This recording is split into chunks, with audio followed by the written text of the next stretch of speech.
তুমি তো আল্লাহর কোরআন পড়া হাফেজ হয়েছ, তুমি কি কোনোদিন কোরআন দেখেছ? বলে না। তুমি কি কোরআন কোনোদিন উপলব্ধি করেছ? কোরআন উপলব্ধি করেছি, কোরআন দেখি নাই। কোরআন কি তুমি দেখতে চাও? কোরআন দেখতে কে না চায়? দুনিয়া তো সবাই দেখতে চায়। বলে আমাদের এখানে 12 একজন ডক্টর এসেছেন, তুমি যদি চাও তাহলে তোমার চক্ষুটা অপারেশনের মাধ্যমে ভালো হতে পারে, চলো তোমাকে অপারেশন করায় ফেলায়।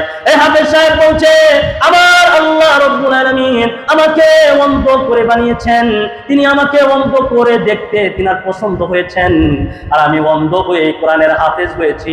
আমার আল্লাহ চেয়েছেন কোরআনের হাফেজ হইতে, আমি কোরআনের হাফেজ হতে পেরেছি।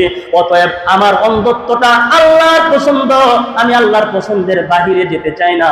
আমার আল্লাহ আমারে অন্ধ অবস্থায় দেখতে পছন্দ হয়, এজন্য আমি কোরআন শরীফ সামনে নিয়ে যখন কালাম সামনে নিয়ে যখন তেলাওয়াত করে, তখন আমার এই অন্ধ চোখের সামনে আল্লাহ পাক এসে আমার সাথে কথা বলে যায়। আমার এই অন্ধ চোখের আমার আল্লাহ আমার সাথে কথা বলে, আমার এই চোখের দরকার নাই। আল্লাহ পাক বলছেন বান্দা দুইটা চক্ষু দিলাম, এই দুইটা চক্ষু দিয়া কোনোদিন তুই ন্যায়ের পথ দেখলি না, সত্যের পথ দেখলি না, হকের পথ দেখলি না বান্দা। অতএব একটা একজন অন্ধ মানুষ তো আল্লাহ তাআলাকে খোঁজার জন্য মসজিদে আসে, তুই আসস না বান্দা। অতএব তুই চক্ষু থাকতেও তুই অন্ধ। এমন চক্ষুওয়ালা মানুষগুলো কোথায় যাবে? কোথায় যাবে? এদের চক্ষু আছে কিন্তু এরা দেখেও এরা দেখে না। তারপরে আল্লাহ রাব্বুল আলামিন বলছেন ওয়ালাহুম আযানুন লা ইয়াসমাউনা বিহা। আল্লাহ পাক বলছেন আমি এদেরকে কান দিয়েছি, এরা কান দিয়ে শুনে না। এদের কান আছে কিন্তু কান দিয়ে এরা কি করে না? এরা শুনে না। কি শুনবে?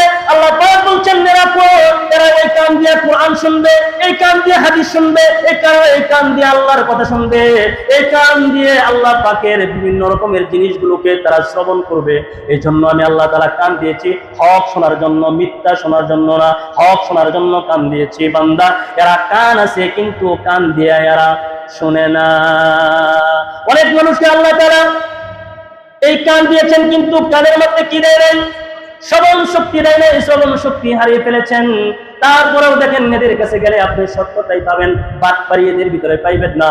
যারা শুনে, শোনার পরেও যারা বাটপারি করে, ওরা ওই বদির মানুষের চাইতেও এরা নিকৃষ্ট। কথা বলেন ঠিক না বেঠে? ওয়ালাহুম আযানুন লা ইয়াসমাউনা বিহা। তারপরে আল্লাহ তাআলা বলেন এই কারণেই তাদেরকে আমি জাহান্নামে দিব। এই কারণে এদেরকে জাহান্নামে দিব। তারপরে এদের ব্যাপারে আল্লাহ পাক পরে বলেন উলাইকা কাল আনআম। আল্লাহ পাক বলছেন এরা হচ্ছে চতুষ্পদ জন্তুর মতো, জানোয়ারের মতো, হায়নার মতো, কুত্তার মতো, শিয়ালের মতো, বেড়ার মতো।